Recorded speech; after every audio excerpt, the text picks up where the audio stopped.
Next mantra. Parjanyo va apamayatanam ayatanavan bhavati yah parjanyasyayatanam veda ayatanavan bhavati apo vai parjanyasyayatanam ayatanavan bhavati ya evam veda yopamayatanam veda ayatanavan bhavati. The word-to-word meaning. Parjanyaha, which means the rains. Vai, which means verily. Apam, which means waters. Ayatanam, which means abode. Ayatanavan, which means mergence with the abode. Bhavati, which means become. Yaha, which means whosoever. Parjanyasya, meaning of the rains. Ayatanam, which means abode. Veda, which means realize. The literal meaning to this stanza is on the rain being a source to water. One who knows the abode of rains attains that abode. Also, water is the source for the rains. One who knows this attains that abode. One who knows the abode of water attains that abode. Now, rain literally pours in the form of water, which later fills up the water bodies, thus being a source to water. It is the evaporation of water bodies like the oceans which form rain clouds. Thus, water acts as a source to rain. The deeper meaning to this is Indra is the source for absolute reality. Absolute reality, again, as I keep mentioning, is represented by water in the Mantrapushpam. That is why we have a repetitive verse which comes at the end. Yopamayatanam veda ayatanavan bhavati, which means one who knows the abode of water attains that abode. So one who knows the source of absolute reality attains enlightenment. Coming back, Parjanyaha is another name for Indra. He is the bringer of rain. As we saw earlier, Lord Indra is the aspect of the self which gains mastery over the senses. Indra Bhagavan is sometimes portrayed as a bhogi, meaning one in pleasure, in the Puranas, because the pleasures are only experienced with the five senses. We use the five senses to experience creation. One who gains mastery over the senses attains the state of Indra. He stands like a king, just like Indra Bhagavan. The play of creation can no longer affect him. He becomes a master to it. Therefore, we call Indra as the king of the Devatas, the Devaraja. The Krishna Yajur Veda beautifully portrays this in the Taittiriya Aranyakam, in the mantra which goes Mayi Medham Mayi Prajam Mayi Indra Indriyandadhatu. So this mantra speaks about the aspect of Medha, or the power of memory retention, or the power of intelligence associated with Indra. The aspect of intelligence granted by Indra is the mastery over the senses, which is Indriyam. The aspect of intelligence granted by Indra is the mastery over the senses, Indriyam, or the blessings of a perfectly functionable sense organs in one. Mastery over the senses enable one to attain enlightenment, hence to be established in the state of absolute reality. Absolute reality becomes a source to Indra because it is that consciousness which is manifest as Lord Indra. Next mantra. Samvatsaro va apamayatanam ayatanavan bhavati yas samvatsarasyayatanam veda ayatanavan bhavati apo vai samvatsarasyayatanam ayatanavan bhavati ya evam veda yo sunavam pratishthitam veda pratyeva tisthati. So word to word meaning. Samvatsaraha, which means the year or season. Vai, which means verily.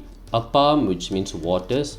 Ayatanam, which means abode. Ayatanavan, which means mergence with the abode. Bhavati, which means become. Yaha, which means whosoever. Samvatsarasya, of this season or year.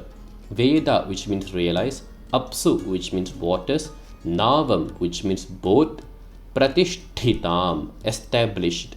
Pratyeva comes with prati, which means reaction, and eva, which means in the same manner.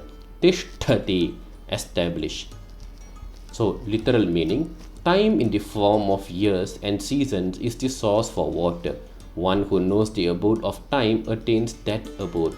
Water is also the source to seasons. One who attains this attains.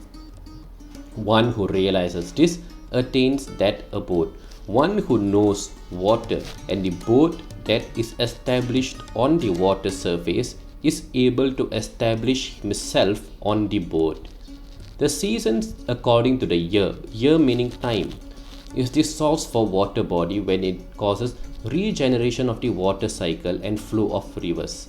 Likewise, water influences the seasons. For instance, the oceans and the movement of water in them affects the temperature and how much rain or snow there is in different regions or parts of the world.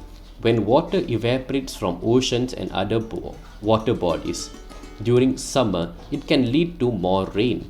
But during water, there is less evaporation, which leads to less rain. Snow and ice cover also affect the timing and length of seasons, especially in cold areas. At a deeper context, time is the source for the absolute reality. The evolution of a soul along the timeline of various births ultimately leads him to enlightenment. In this way, with time, one inevitably attains the abode of Atma. The absolute reality becomes a source for time in the form of Kala, who is manifest in the form of deities like Kala Bhairava. And these are the deities who are worshipped for time-related issues or time management. The boat is the guide which enables us to cross the ocean of illusion towards the abode of enlightenment. One who captures this boat, and this boat can come in the form of a deity or a guru, is well established and saved. The Durga Suktam of the Krishna Yajur Veda describes Agni Bhagavan as the boatman who ferries us across the ocean of illusion. In the Taittiriya Aranyakam, Om Sanaf Parushadati Durgani Vishwanave Vasindhundurita Tyagnihi, meaning, O Agni Bhagavan, like a boat, carry us across this extremely difficult to cross ocean of illusion of this creation and bring us to reality. Final mantra. Om Rajadhirajaya Prasahya Sahine Namo Vayam Vaishravanaya Kurmahe Same Kaman Kama Kamaya Mahyam Kameshvaro Vaishravano Dadatu Kuberaya Vaishravanaya Maharajaya Namaha. Word to word meaning, Rajadhirajaya, Raja Adhirajaya, the king of kings.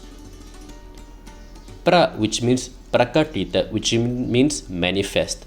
Sahya Sahi Ne, which means providers of all victories and strength. Namaha, which means not me. Now there is a misconception that Namaha means salutations. So Namaha literally means Na and Maha, not me.